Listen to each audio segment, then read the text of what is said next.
Hello guys and welcome to the channel, it's the Eradicator, and in this video we'll talk about Star Citizen of a 3.16.1F. It is still in the PTU, not released yet, but we've got some juicy news guys. Apparently the Consolidated Outland HoverQuad has been made available to the evocati only, unfortunately not to everyone. I guess they are not ready to announce the sale, they'll probably do it when the patch will be released to the live service.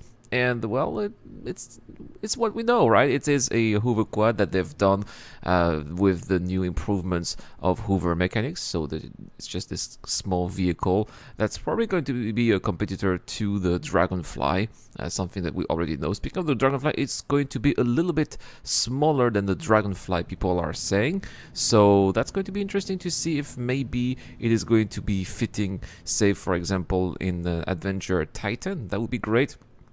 I was not told whether or not it is broader than the Dragonfly though, so if that's the case, then obviously it's not going to be possible. But I would love, since it's a little bit smaller, I would love to see this ship fit in an even smaller ship than, say, for example, a Cutlass, right? Maybe it can fit easily on the Nomad, yes, since it is also from Consolidated Outland. Yeah, that would definitely make sense. Anyway, let's have a look at what was done in this patch. They're still working on derelicts, right? They made multiple police passes for police passes for lightning collision geometry, and they also added additional trip mines, something that people were complaining that there were not enough trip mines, or that the trip mines were not doing any damage. Hopefully this is going to get a fix as well. I've also have a potential fix for an issue that was causing weapons to holster and unholster unintentionally. Oh, I've had this issue so many times doing FPS mission. And especially I noticed that they did that, especially at security post carry. I don't know why. When you get close to the stairs at security post carry, this happens a lot. Get up, inner thought options should no longer be missing from the Cutlass bonus. Thank you, CIG. How many times, especially I'm flying a Cutlass Black quite often in the verse, and very often when I do the security post carry mission, I like to log out there so that when I come back, I log in again and I'm already there. And I can't get up, and that is extremely annoying.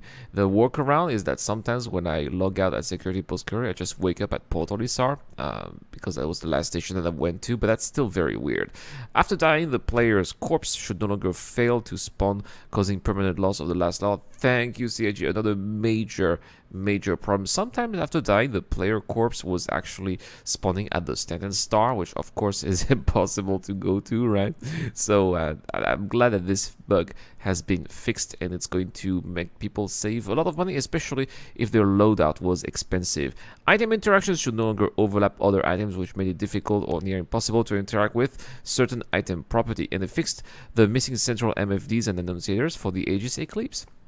Speaking of the missing corpse, I hope that one day they are going to fix the bug that stops the people from seeing their UI when they switch helmets, guys. That's something that I've noticed. You know, you have a helmet, but you know, you're looting another helmet, or you are looting your own corpse to get your cool helmet that you had before. Boom, your UI is gone. CIG, this needs to be fixed, in my opinion.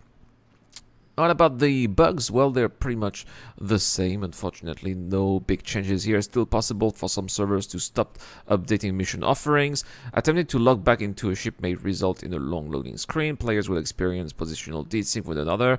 Yada yada yada. Many mineable asteroids can't be scanned. Yeah, it was supposed to be fixed, but seems like this is a bug that's harder to fix, unfortunately. I remember, yeah, the very beginning, the A patch, it was fixed and not fixed anymore. Spawn closets do not recognize unconscious AI, which also is a big problem, right? Imagine your AI is unconscious, the door closes, boom, the door is not going to open anymore, and that's going to screw you for your mission. Large FPS deposits base displays a collectible diamond icon. How is this a bug? I mean, if instead of having multiple diamonds, you just have one. I mean, that's nice. Ships sometimes won't appear in the VMA app unless the player spawns the ships first. Logging out of the Reliant ship's bed back and in will cause the Reliant to be in flight mode and the player is stuck inside the ship's sleeping area. You cannot repair, refuel, and restock at stations, unfortunately. Character's head in the mobiGlass and other equipment is missing after being released from Glacier. How many missing head bodies have we seen at Gemtown because people were being sent to prison right after the common ray was not down? It was a bit creepy seeing all those dead bodies with no head, quite frankly. The ship may despawn after the player's death instead of staying at its life's location. Oh man, yeah, that sometimes it despawns even if you don't die as well. I've noticed that at the bunker missions. And the hammerhead door turrets may not open for players if they leave the seat during quantum trapping them inside. That's all for this little bug here. Are you interested in the Consolidated Outland HoverQuad?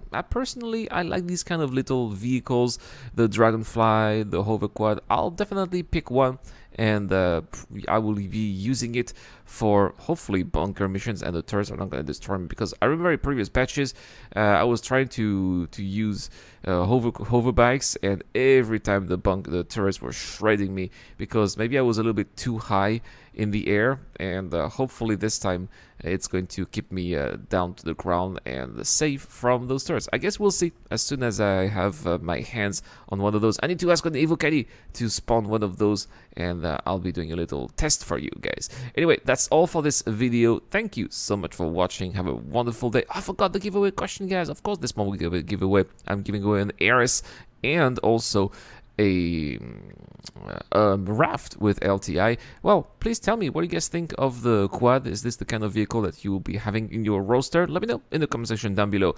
All you have to do is to subscribe to the channel in public setting. Also, if you want to help me the extra mile on Patreon or via the YouTube Join membership program, well, you have access to my Discord channel where, thanks to Dr. Foreman, we have a Cutlass Steel. That's all for this video, guys. Thank you so much for watching. Thank you to Eric Owen and Dr. Foreman. It's the Eradicator. I'll see you guys later. A huge shout out to everyone who's been helping me out on Patreon and via the YouTube Join membership program. Creating content on YouTube involves continuous circles of ups and downs, and it is when we are the lower parts of the curve that your help really motivates me to keep on going. Your contribution really does make a difference, which is why in return I try to give back by offering backers access to my private Discord channel, automatic access to exclusive giveaways, or answering your questions during the show. You can help me out with as little as $1 a month, and any help is greatly appreciated. Thank you very much for watching again. This is the Eradicator. I'll see you guys later.